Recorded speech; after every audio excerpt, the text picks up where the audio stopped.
కాటేరమ్మ తల్లి ఆలయం అనేది కేవలం ఒక దేవాలయం మాత్రమే కాదు, అనేక కోర్కెలకు తీర్పు చెప్పే పవిత్ర పీఠం.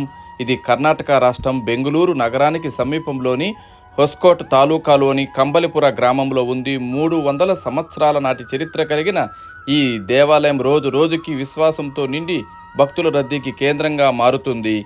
ఈ ఆలయానికి సంబంధించి ఖచ్చితమైన చారిత్రక ఆధారాలు లేనప్పటికీ జానపద గాథలు, స్థానిక మూలకథలే ఆలయ మహత్యాన్ని ముందుకు తీసుకొస్తున్నాయి. స్థానికుల కథనం ప్రకారం కాటేరమ్మగా పిలువబడే ఓ స్త్రీ చాలా కాలం క్రితం గ్రామంలో నివసించేది. ఆమె నిష్కల్మషమైన భక్తి జీవితం గడిపినా తనకు సంతానం లేకపోవడం వల్ల గ్రామస్తులు ఆమెను పక్కకు పెట్టారట.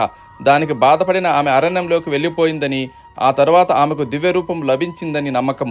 కొన్ని సంవత్సరాల తర్వాత ఓ గొర్రెల కాపరి అక్కడికి అడవిలో ఓ వెలుగుతున్న ప్రదేశాన్ని చూసి తవ్వితే దానిలో కాటేరమ్మ విగ్రహం బయటపడిందట.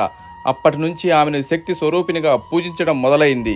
ప్రతి శుక్రవారం, మంగళవారం, ఆదివారం, అలాగే అమావాస్య, పౌర్ణమి రోజుల్లో ఇక్కడ భక్తుల జనసాంద్రత ఎక్కువగా కనిపిస్తుంది. ఈ విశిష్ట దినాల్లో కనీసం 1,00,000 మంది భక్తుల ఆలయాన్ని దర్శించుకుంటారు. ఎందుకంటే వాళ్ళలో చాలా మందికి గాఢమైన సమస్యలు ఉంటాయి కాబట్టి.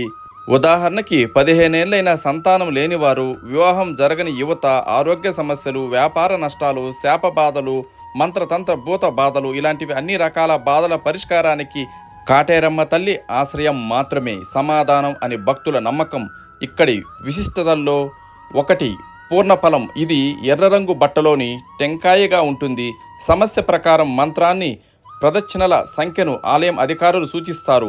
భక్తులు ఆ మంత్రాన్ని జపిస్తూ మర్రి చెట్టు చుట్టూ ప్రదక్షిణలు చేసి ఆ పూర్ణ ఫలాన్ని చెట్టుకు సమర్పిస్తారు. భక్తితో చేసిన ఈ విధానం ద్వారా 1 వారంలోనే ఫలితం కనిపించవచ్చు. 9 వారాల్లో పూర్తి ఫలితం కూడా లభిస్తుందని ఇక్కడ భక్తుల విశ్వాసం. ప్రతి అమావాస్య నాడు ఆలయంలో ప్రత్యంగిరి దేవి యాగం నిర్వహిస్తారు. ఈ యాగం చాలా శక్తివంతమైనది.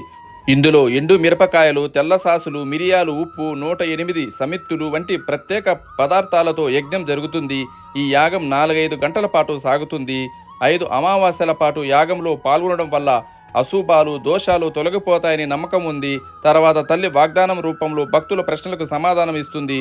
కుడివైపు తిరిగితే సమస్యకు పరిష్కారం, ఎడమ వైపుకు తిరిగితే ఇంకా దోషాలు ఉన్నాయి అనే సూచన. ప్రతి పౌర్ణమి నాడు తల్లికి కుబేర లక్ష్మి యాగం నిర్వహిస్తారు. ఇది ధన, ధాన్య, ఐశ్వర్యాల కోసం చేస్తారు. ధన్వంతరి దేవత, మహాకాళి, నరసింహస్వామి మంత్రాలతో ప్రత్యేక పూజలు నిర్వహిస్తారు. భక్తులు తాళం కట్టి తమ కోరికలను అమ్మవారికి సమర్పిస్తారు. కోరికలు నెరవేర్పుకు దీక్ష తీసుకుని ఎరుపు బట్టలలో కొబ్బరికాయ కట్టి 9 వారాలు వచ్చి పూజిస్తారు. గోడ దగ్గర నాణెం అంటిస్తే కింద పడకుండా అంటుకుంటే కోరిక నెరవేరుతుందని నమ్మకం. ఈ ఆలయం బెంగళూరుకి 40 కిలోమీటర్ల దూరంలో ఉంటుంది.